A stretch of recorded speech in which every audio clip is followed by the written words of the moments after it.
PPK adalah panitia yang dibentuk oleh KPU kabupaten atau kota untuk melaksanakan pemilu di tingkat kecamatan atau nama lain. Berdasarkan Undang-Undang Nomor 7 Tahun 2017 tentang Pemilu, tugas, wewenang, dan kewajiban PPK adalah sebagai berikut. Dalam pasal 53, PPK mempunyai tugas. Pertama, melaksanakan semua tahapan penyelenggaraan pemilu di tingkat kecamatan yang telah ditetapkan oleh KPU, KPU provinsi, dan KPU kabupaten atau kota.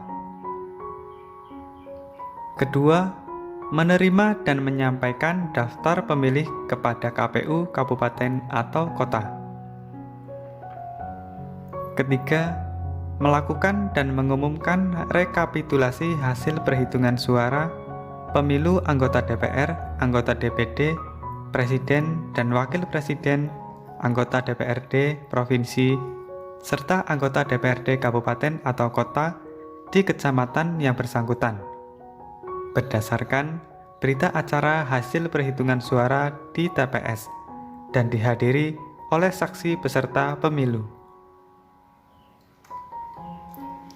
Keempat, melakukan evaluasi dan membuat laporan setiap tahapan penyelenggaraan pemilu di wilayah kerjanya. Kelima, melaksanakan sosialisasi penyelenggaraan pemilu dan atau yang berkaitan dengan tugas dan wewenang PPK kepada masyarakat. Keenam, melaksanakan tugas lain yang diberikan oleh KPU, KPU provinsi, KPU kabupaten atau kota sesuai dengan ketentuan peraturan perundang-undangan. Dan yang ketujuh, melaksanakan tugas lain sesuai dengan ketentuan peraturan perundang-undangan. Kemudian PPK juga mempunyai kewajiban sebagai berikut. Pertama, membantu KPU, KPU provinsi, dan KPU kabupaten atau kota dalam melakukan pemutakhiran data pemilih, daftar pemilih sementara, dan daftar pemilih tetap. Kedua, membantu KPU kabupaten atau kota dalam menyelenggarakan pemilu. Ketiga, menindaklanjuti dengan segera temuan dan laporan yang disampaikan oleh Panwaslu Kecamatan. Keempat, melaksanakan kewajiban lain yang diberikan oleh KPU, KPU provinsi, KPU kabupaten atau kota sesuai dengan peraturan perundang-undangan. Dan yang kelima, melaksanakan kewajiban lain sesuai dengan ketentuan peraturan perundang-undangan. Selain tugas dan kewajiban, PPK juga mempunyai wewenang, yaitu mengumpulkan hasil perhitungan suara dari seluruh TPS di wilayah kerjanya.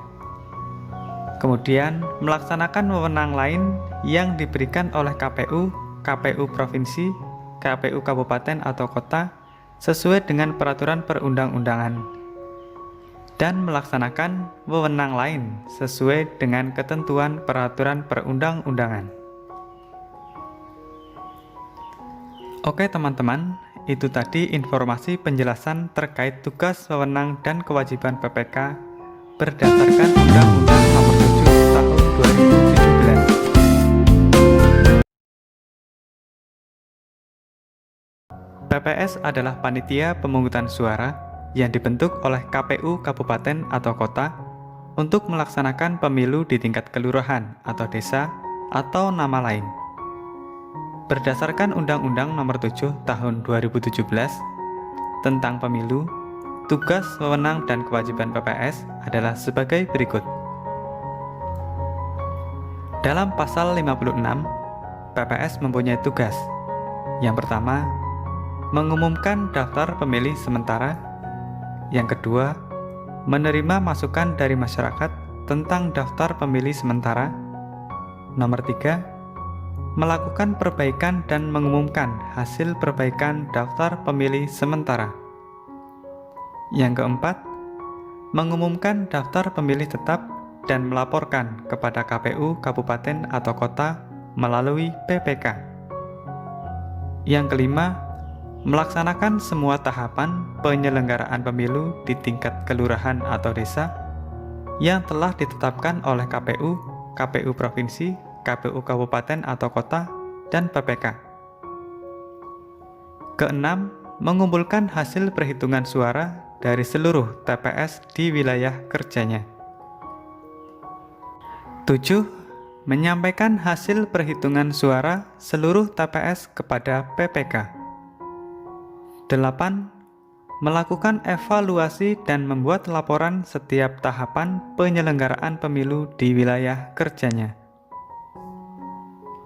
9. Melaksanakan sosialisasi penyelenggaraan pemilu dan atau yang berkaitan dengan tugas dan wewenang PPS kepada masyarakat. Ke-10. Melaksanakan tugas lain yang diberikan oleh KPU, KPU Provinsi, KPU Kabupaten atau Kota, dan PPK sesuai dengan ketentuan peraturan perundang-undangan. Dan yang ke-11, melaksanakan tugas lain sesuai dengan ketentuan peraturan perundang-undangan. Pada pasal 56, PPS mempunyai wewenang sebagai berikut. Pertama, membentuk KPPS. Kedua, mengangkat pantarlih. Ketiga, menetapkan hasil perbaikan daftar pemilih sementara sebagaimana dimaksud dalam pasal 56 huruf C untuk menjadi daftar pemilih tetap. Keempat, melaksanakan wewenang lain yang diberikan oleh KPU, KPU Provinsi, KPU Kabupaten atau Kota, dan PPK sesuai dengan ketentuan peraturan perundang-undangan. Dan yang kelima, melaksanakan wewenang lain sesuai dengan ketentuan peraturan perundang-undangan. Selanjutnya, pada pasal 58, PPS mempunyai kewajiban sebagai berikut. Pertama, membantu KPU, KPU Provinsi, KPU Kabupaten atau Kota, dan PPK dalam melakukan pemuktakhiran data pemilih, daftar pemilih sementara, daftar pemilih hasil perbaikan, dan daftar pemilih tetap. Kedua, menyampaikan daftar pemilih kepada PPK.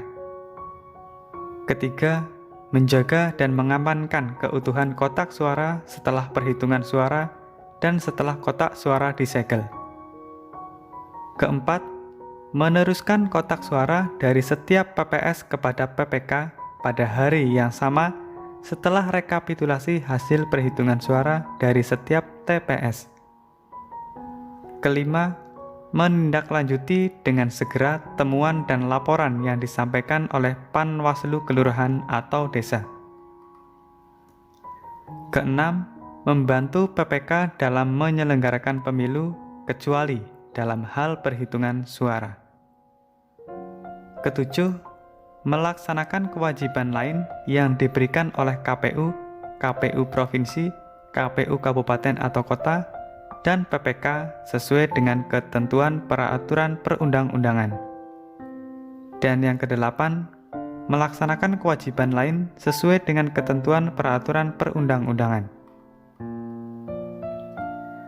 Oke teman-teman, tadi itu informasi penjelasan terkait tugas, wewenang, dan kewajiban PPS berdasarkan Undang-Undang Nomor 7 Tahun 2017.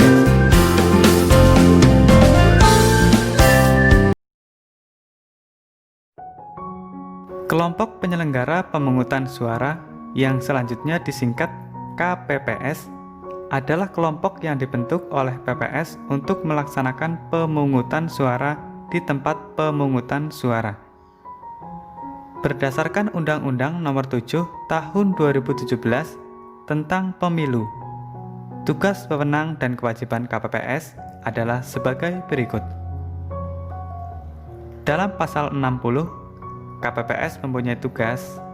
Pertama, mengumumkan daftar pemilih tetap di TPS. Kedua, menyerahkan daftar pemilih tetap kepada saksi peserta pemilu yang hadir dan pengawas TPS. Dan dalam hal peserta pemilu tidak memiliki saksi, daftar pemilih tetap diserahkan kepada peserta pemilu. Ketiga, melaksanakan pemungutan dan perhitungan suara di TPS.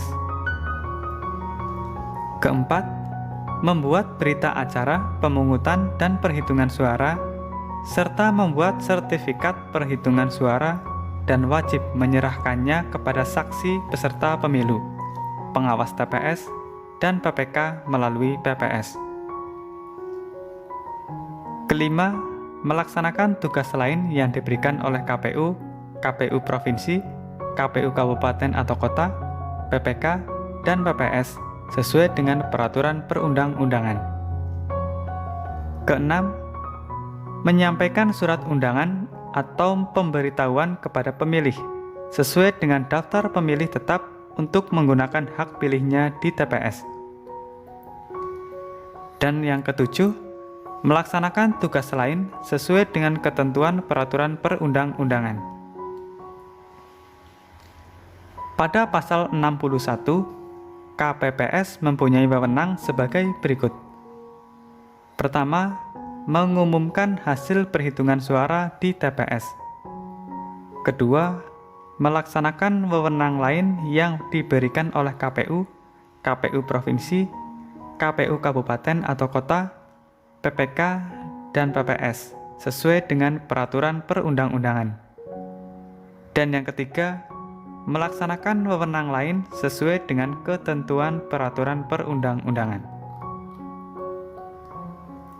Selanjutnya, pada pasal 62, KPPS mempunyai kewajiban sebagai berikut. Pertama, menempelkan daftar pemilih tetap di TPS. Kedua, menindaklanjuti dengan segera temuan dan laporan yang disampaikan oleh saksi, pengawas TPS, Panwaslu kelurahan atau desa, peserta pemilu, dan masyarakat pada hari pemungutan suara. Ketiga, menjaga dan mengamankan keutuhan kotak suara setelah perhitungan suara dan setelah kotak suara disegel. Keempat, menyerahkan hasil perhitungan suara kepada PPS dan Panwaslu kelurahan atau desa. Kelima, menyerahkan kotak suara tersegel yang berisi surat suara dan sertifikat hasil perhitungan suara kepada PPK melalui PPS pada hari yang sama.